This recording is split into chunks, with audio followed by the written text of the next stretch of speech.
स्वागत है दोस्तों आपका हमारे YouTube चैनल में। आज हम पढ़ने वाले हैं इलेक्ट्रिक चार्ज एंड फील्ड के बारे में।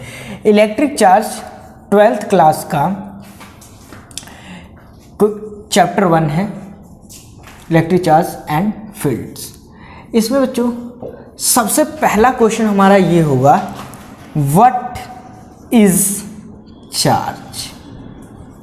क्योंकि जब तक हमें चार्ज समझ नहीं आएगी हमें पूरी 12th क्लास की फिजिक्स समझ नहीं आएगी, क्योंकि हर जगह चार्ज ही चार्ज का यूज़ है। पहला चैप्टर, दूसरा चैप्टर, तीसरा चैप्टर, चौथा, पांचवा, छठा, हर जगह चार्ज का यूज़ है। तो इसलिए सबसे पहले हमें जानना होगा कि चार्ज क्या होता है। ठीक है बच्चों, तो देखो charge is a inherent properties of a matter. देखो देखने में तो ये कि सिंपल सी लाइन लग रही है, बट इस लाइन का बहुत ही इंपॉर्टेंट मतलब है इनहेरेंट प्रॉपर्टी। ये सिर्फ लाइन नहीं है, ये पूरी की पूरी डेफिनेशन है किसकी, चार्ज की। क्योंकि चार्ज को हम एक वर्ड में नहीं डिफाइन कर पाएंगे, तो हमने क्या किया है, एक सेंटेंस लिया। मीन्स हम चार्ज की कितनी भी डेफिनेशंस लें, कितने भी वर्ड्स में चार्ज को डिफाइन करना चाहे, फिर भी वो पॉसिबल नहीं हो पाएगा। तो हम एक छोटी सी लाइन लेते हैं, charge is a inherent properties of a matter. Means everything which have मास और एनीथिंग विच इज मैटर, अगर जो मैटर होगा उसके पास चार्ज होगा। मीन्स चार्ज एक मटेरियल की इनहेरेंट प्रॉपर्टी होती है। इनहेरेंट प्रॉपर्टी का क्या मतलब है, ध्यान से सुनना है इसको बच्चों। देखो जैसे हमें पता है कि हमें एक ब्रिक लेते हैं, क्या लेते हैं, एक ब्रिक। ठीक है, ये है ब्रिक। इस ब्रिक का कुछ मास होगा, ठीक है, मास, वेट नहीं, मास। ठीक है, अगर इस ब्रिक को हम डिवाइड करते हैं दो पार्ट्स में तो इस तरीके की कुछ बनेगा। अब क्या होगा, इसका भी कुछ मास होगा और इसका भी कुछ मास होगा। ठीक है, मान लो इसका मास पहले m था, अब इसका मास क्या हो जाएगा, m/2। अब इसको फर्दर डिवाइड करेंगे बच्चों, इसको फर्दर, तो ये क्या बनेगा, कुछ इस तरीके का बनेगा। इसको फर्दर डिवाइड करेंगे तो ये हो जाएगा m/2 था, तो इसको 2 पार्ट्स में डिवाइड किया गया तो ये हो जाएगा 1/2, मीन्स m/4। मीन्स हम इसको फर्दर डिवाइड करते जाएंगे, डिवाइड करते जाएंगे, डिवाइड करते जाएंगे, एक पॉइंट पे पॉइंट मास बचेगा और एक टाइम पे इतना डिवाइड करते जाएंगे, इतना डिवाइड करते जाएंगे कि ये नेग्लिजिबल हो जाएगा, मास नेग्लिजिबल हो जाएगा। ठीक है, जैसे मास नेग्लिजिबल हो जाएगा वैसे देखना हमारे पास एक चार्ज है। क्या है ये, चार्ज। ठीक है, इस चार्ज को अगर हम डिवाइड करते हैं तो ये कुछ इस तरीके का चार्ज बनेगा। ठीक है, अब इसको फर्दर डिवाइड करेंगे तो ये कुछ इस तरीके का होगा, और डिवाइड करेंगे तो इस तरीके, और डिवाइड करेंगे, एक पॉइंट चार्ज मिलेगा ये। अब एक पॉइंट चार्ज आने के बाद ये डिवाइड नहीं हो सकता, फर्दर इसे डिवाइड नहीं किया जा सकता, और इस पॉइंट की वैल्यू होगी 1.6 × 10⁻⁻19 कूलम। इस एक पॉइंट के बाद इस चार्ज को डिवाइड नहीं किया जा सकता।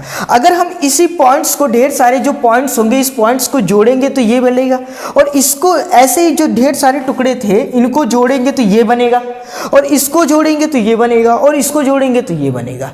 तो मीन्स ये भी चार्ज है, ये भी चार्ज है, ये भी चार्ज है, और ये भी चार्ज है, ये भी कुछ ना कुछ चार्ज है, ये भी कुछ ना कुछ चार्ज है। इस चार्ज की वैल्यू बड़ी है, इस चार्ज की वैल्यू छोटी है, और इस चार्ज की वैल्यू छोटी है किससे, इसके मुकाबले। इस चार्ज की वैल्यू छोटी है इसके मुकाबले, इस चार्ज की वैल्यू छोटी है इसके मुकाबले। जैसे देखो हमने मास देखा था, एक बड़ा मास, फिर छोटा मास, उससे छोटा मास, उससे छोटा मास, उससे छोटा मास। मीन्स एक पॉइंट आएगा जब ये नेग्लिजिबल हो जाएगा, बट ये जो चार्ज होगा इसको हम फर्दर डिवाइड करते रहेंगे। डिवाइड, मान लो एक कोई मैटर था, तो मैटर इसके पास कुछ चार्ज रहा होगा, तो ये चार्ज क्या होगा, डिवाइड करते गए, डिवाइड करते गए, डिवाइड।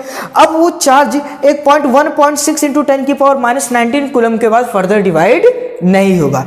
इसलिए हम चार्ज को इक्विवेलेंट मास कहते हैं, नॉट अ इक्वल। इक्वल नहीं कहते हैं, हम कहते हैं equivalent. It's not a equal, its equivalent. Means ये इक्विवेलेंट टू चार्ज होता है। जो मास होगा ये मास इक्विवेलेंट टू चार्ज। जैसे mass neither be created nor be destroyed, वैसे ही चार्ज नाइदर बी क्रिएटेड और नॉर बी डिस्ट्रॉयड। ठीक है, चार्ज की भी वैल्यू को हम डिस्ट्रॉय नहीं कर सकते और चार्ज की वैल्यू को भी हम क्रिएट नहीं कर सकते हैं। चार्ज कंजर्व होता है, जैसे मास कंजर्व होता है वैसे चार्ज भी कंजर्व होता है। ठीक है बच्चों, अब देखो चार्ज भी कंजर्व होगा। अब ध्यान देना, मास को फर्दर डिवाइड करते गए डिवाइड करते गए डिवाइड करते गए, एक टाइम पे आएगा मास नेग्लिजिबल हो जाएगा या खत्म हो जाएगा। ठीक है, छोटे से छोटे छोटे टुकड़ों में। अब क्या होगा, ये जो चार्ज होगा इस चार्ज की भी कोई वैल्यू होगी। अब इसको भी फर्दर डिवाइड करते जाएंगे और एक पॉइंट आएगा 1.6 इंटू 10 की पावर -19 कूलम। ठीक है बच्चों, इसको फर्दर डिवाइड नहीं किया जा सकता है। ठीक है बच्चों, अब एक बात समझते हैं, क्वांटाइजेशन ऑफ। ये समझ में आया चार्ज क्या है? Charge is a inherent property of a matter. किसी भी मैटर, अगर कोई भी मैटर होगा, अगर उसमें आपको चार्ज नहीं दिख रहा है तो इसका मतलब वो न्यूट्रल है। क्या है? न्यूट्रल है। अगर वो नेगेटिव पॉजिटिव कोई चार्ज शो नहीं कर रहा है तो इसका मतलब वो चार्ज न्यूट्रल है। ठीक है, बट उसके अंदर चार्ज है। अब देखना बच्चों, अब हम बात करेंगे क्वांटाइजेशन ऑफ चार्ज के बारे में। किसके? क्वांटाइजेशन देखना। और क्वांटाइजेशन ऑफ चार्ज को देखने से पहले बात करते हैं, there are two types of charge. There are two types of charge. First one is positive, another one is negative. Positive and negative. अब जो नेगेटिव होगा उसे कहेंगे हम इलेक्ट्रॉन, जो पॉजिटिव होगा वो प्रोटॉन होगा। जो इलेक्ट्रॉन के ऊपर वैल्यू होती है 1.10 इंटू 10 की पावर -19 कूलम, प्रोटॉन के पास वैल्यू होगी 1.6 इंटू 10 की पावर -19 कूलम। ये प्लस में होगा, ये माइनस में होगा। मीन्स इससे फर्दर चार्ज को डिवाइड नहीं किया जा सकता। ठीक है बच्चों, अब देखो क्वांटाइजेशन ऑफ चार्ज क्या होता है। क्वांटाइजेशन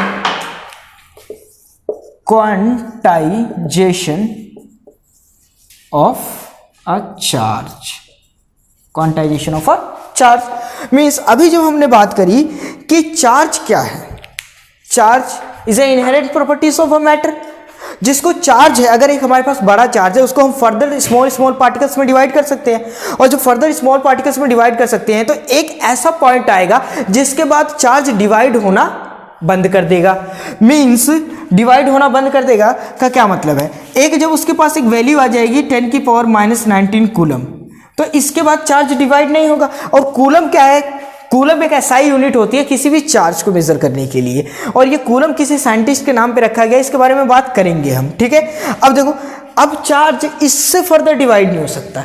पर अगर मुझे एक बड़ा चार्ज चाहिए, मान लो मुझे एक इतना चार्ज चाहिए, बट मेरे पास चार्ज कितना है, ये पॉइंट चार्ज, जिसको मैं डॉट से डिनोट करता हूँ। ठीक है, इस चार्ज को मैं डॉट से डिनोट करता हूँ, और इस बड़े वाले चार्ज, इस बड़े वाले कॉलम को मैं एक ब्लॉक से डिनोट कर रहा हूँ। अगर मुझे इस ब्लॉक जितना चार्ज चाहिए तो मुझे इस हर एक पॉइंट को यहां फिक्स करना पड़ेगा। तो मुझे इस ब्लॉक पे रखने के लिए जितने नंबर ऑफ, मान लो n नंबर ऑफ इलेक्ट्रॉन्स चाहिए। मान लो ये हमारे पास क्या है, इलेक्ट्रॉन्स, हमने नेगेटिव चार्ज करना है इसे, मान लो तो n नंबर ऑफ, अगर ये एक इलेक्ट्रॉन्स है तो अगर हम इसमें n number of electrons place करेंगे यहां पे, तभी जाके ये पूरा का पूरा चार्ज हो पाएगा। तो मीन्स हम इसे कह देंगे Ne, और Ne क्या, नेगेटिव में, तो ये क्या हो जाएगा, Q = Ne। मीन्स इस बॉक्स के ऊपर जो चार्ज होगा वो नंबर ऑफ इलेक्ट्रॉन्स होगा। कितना, नंबर ऑफ इलेक्ट्रॉन्स। मीन्स अगर इसको 10 इलेक्ट्रॉन्स देंगे इसको भरने के लिए, तो इसको क्या होगा, 10 इलेक्ट्रॉन से लिख देंगे हम, 10 इलेक्ट्रॉन नेगेटिव में। इलेक्ट्रॉन्स का क्या मतलब है, 1.6 इंटू 10 की power minus negative, means 10 into 1.6 into 10 की पावर माइनस 19 कूलम चार्ज। तो इसी को हम कहेंगे क्वांटाइजेशन ऑफ चार्ज। मीन्स अगर हम किसी चीज को फर्दर डिवाइड नहीं कर पा रहे हैं तो उस चीज के अगर हम बड़ा करेंगे तो उसके मल्टीपल, मीन्स कुछ एक नंबर चाहिए, किसी नंबर के मल्टीपल्स में वो चीज बड़ी होगी। ठीक है बच्चों, मीन्स अगर हमें बड़ा चार्ज चाहिए तो किसी ना किसी एक मल्टीपल्स में होना चाहिए वो नंबर। ठीक है, इसको मान लो एक बड़ा चार्ज लाने के लिए। अब देखो बच्चों, ये जो Q होगा हमारा वो प्लस माइनस NE हो सकता है। अब प्लस माइनस का क्या होता है, ये तो हमने नेगेटिव चार्ज के लिए बात करी, अगर हो सकता है हमें पॉजिटिव चार्ज चाहिए होगा तो ये ऊपर वाली वैल्यू प्रोटॉन होगा, ये यहाँ पे क्या होगा, प्रोटॉन का चार्ज होगा। पर electron is equal charge on electron, charge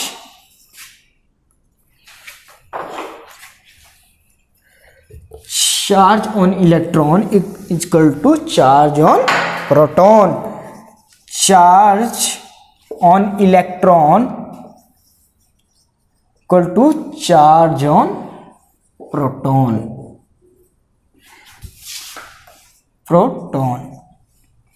ठीक है बच्चों, ये तो हमने बात कर ली क्वांटाइजेशन ऑफ चार्ज के बारे में। ठीक है, मीन्स नेगेटिव और पॉजिटिव चार्ज दोनों हो सकता है। अब बच्चों हमने क्या सीखा चार्ज के बारे में, और चार्ज को हम किसके इक्विवेलेंट रखा, मास के। जैसे हम किसी एक मास को छोटे छोटे टुकड़ों में डिवाइड करेंगे और एक पॉइंट ऐसा आएगा कि वो मास नेग्लिजिबल हो जाएगा, वैसे ही हमारा चार्ज भी होता है। अगर एक हमारे पास बड़ा चार्ज है उसको हम छोटे छोटे टुकड़ों में डिवाइड कर सकते हैं, और एक ऐसा पॉइंट आएगा जो सबसे छोटा उसका पार्टिकल होगा या सबसे छोटा पॉइंट चार्ज होगा, वो होगा एक इलेक्ट्रॉन। ठीक है बच्चों, एक जो इतना कूलम, कितना 1.6 इंटू 10 की पावर माइनस 19 कूलम। ठीक है बच्चों, अब देखो, अब हम इसके बारे, अब आगे हम पढ़ने वाले इलेक्ट्रोस्टैटिक्स के बारे में। और इलेक्ट्रोस्टैटिक्स का मतलब क्या है, इलेक्ट्रॉन एट अ रेस्ट, ये आप कह सकते हो electrostatics electron at a rest, या मीन्स हम कह सकते हैं सिंपली ये कह सकते हैं चार्ज ऑन अ रेस्ट। क्या रख सकते हैं, चार्ज ऑन अ रेस्ट। ठीक है बच्चों, तो अब जो आगे हम पढ़ने वाले हैं, हम बात करेंगे जब चार्ज रेस्ट पे रखा हुआ है तो किस किस तरीके का बिहेवियर शो कर रहा है, उसकी इलेक्ट्रिक फील्ड्स क्या होंगी, वो इलेक्ट्रिक फील्ड्स पॉजिटिव से नेगेटिव्स कैसे जाती हैं, किस तरीके से ये चीज़ें चल रही होंगी, उस चीज़ के बारे में हम बात करेंगे। ठीक है बच्चों, मिलते हैं हम नेक्स्ट वीडियो में।